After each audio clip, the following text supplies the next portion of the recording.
अस्सलामुअलैकुम व्यूअर्स, आप देख रहे हैं शाइस्ता बातें। आज हम आपको बालों के बारे में ज़बरदस्त ब्यूटी टिप बताएंगे। सर्दियों में बालों की रौनक मान पड़ जाती है, तो इसके लिए 1 अंडा, 2 चमचे जैतून का तेल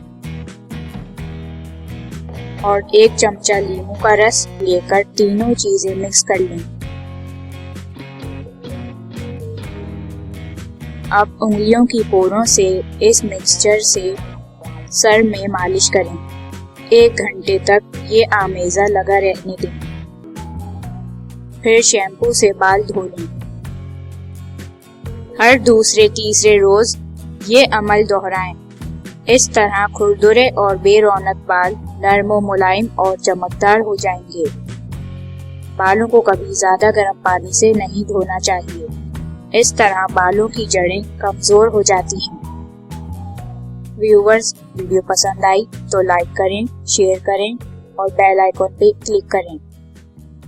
शुक्रिया।